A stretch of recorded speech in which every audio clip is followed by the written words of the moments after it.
The first one is hybrid resonance, and you can introduce yourself for that. Thank you. So this is hybrid resonance is our proposal for our kinetic sort of hybrid instrument. We are, a brief introduction, Theo and Malu, and we're both MA Material Futures graduate from CSM, graduated last year. The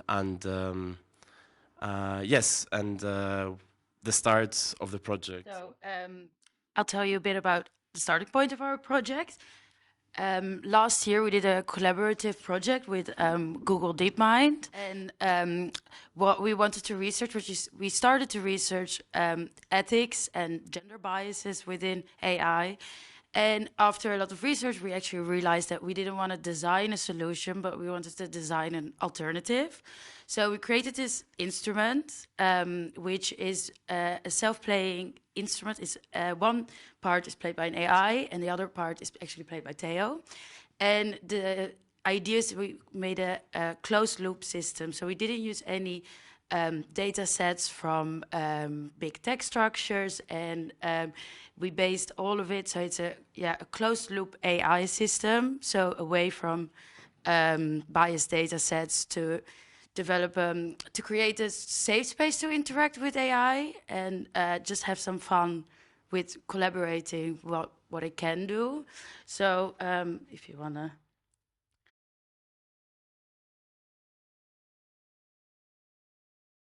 We spent quite a lot of time on trying to make it sound nice. So I have a short. I hope you can hear it a bit.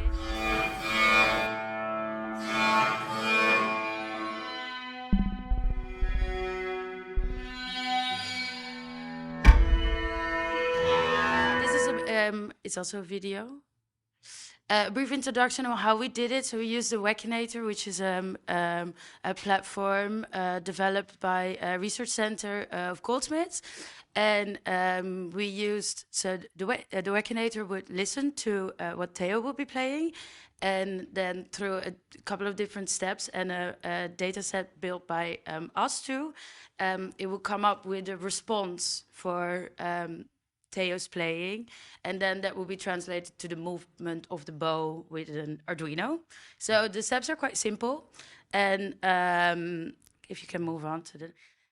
We did a couple of performances with it, and now the idea is that we want to create a orchestra, so make a second instrument, which is also next to it on show, which Theo is going to tell a bit about it. So it's called hybrid resonance because it's essentially we're exploring the collaboration between the machine learning and the human performer. So technically, this is the design for our proposal, and is an inflatable structure that has polyphenoptic qualities, which is sort of representing physically music in a way. So you're not only inspired by the mechanical movement of the machine or the sort of learning of the machine, but also the static qualities of the machine.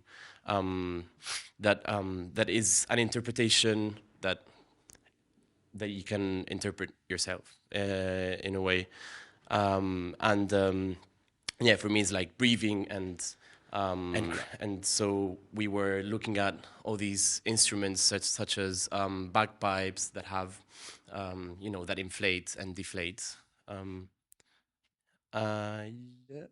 And essentially, this would be the proposal, because what we're exhibiting is just like a simple prototype, and the proposal would be to have a central bagpipe that is played by a performer, an actual composer, that then is similarly to our project for Google DeepMind, picked up in a real feedback loop by the machine learning, by the algorithm that listens to what is played and creates real-time a data set that then is played, interpreted and played back by 2 different bagpipes on the sides. And yeah, that's it. If you want to add something. No, yeah, I guess that's it. So if anyone has a question, or not, yeah. Yeah. Okay. Do you have to? So just to clarify, there's a closed loop, the bagpipes learning on the first one, and then it sort of speeds itself. So we would make beforehand. We would build a data set of the sounds that can be created with the instrument, and then when it's starting to play, it's becoming a feedback loop. So it already has a set of responses, basically that it's still going to be like something like an Arduino, which blows air into it, and that will be decided by what the human player is playing. But we already created, I think you said it briefly wrong with the data set, but the data set is already created. So it's just the response basically that comes from in the loop. You mentioned you wanted to create a whole orchestra. With that, do you imagine each instrument being played individually by a person, or is it one person controlling, sort of conducting the whole orchestra? It's an interesting point.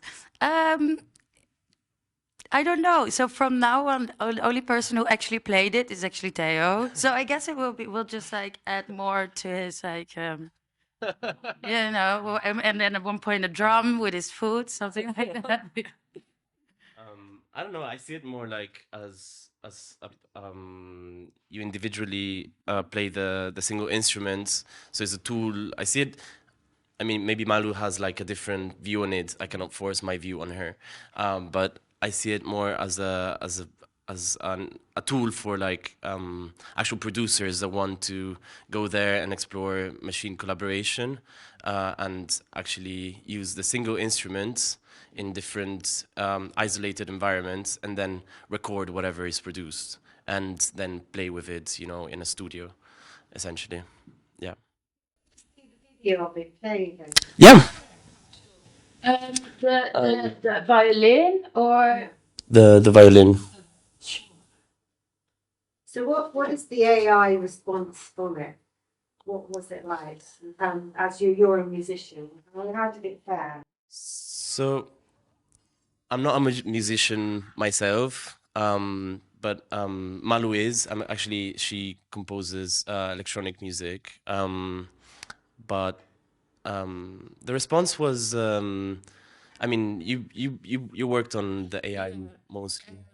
so it was quite interesting because there's two ways we approached this project, especially from the beginning, because you can let AI generate sound, which is some of it in the pieces is also included the generated sound by a model, which is completely something that you've never heard before, and it's really like a crazy sound that I found really, really, really nice.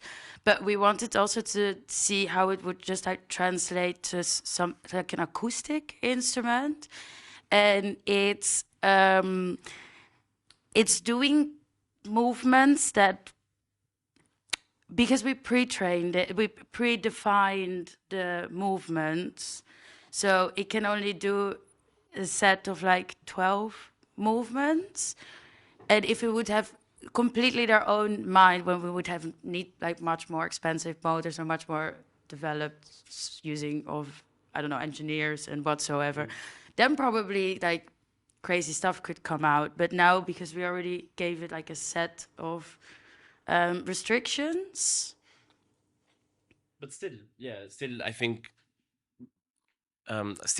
like me responding to the actual playing of the bow, which was more or less fast and like had different variations in the movement.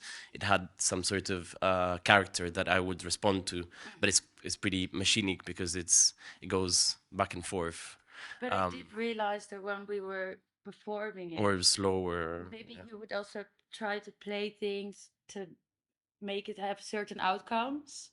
Yeah. You were like, I mean, I would respond to it, yeah. So I would respond to it to see the sensibility of the machine because it has some sort of character. If it's a motor, what kind of motor it is, and you know, is a tool itself as well, whatever arm you use, you know.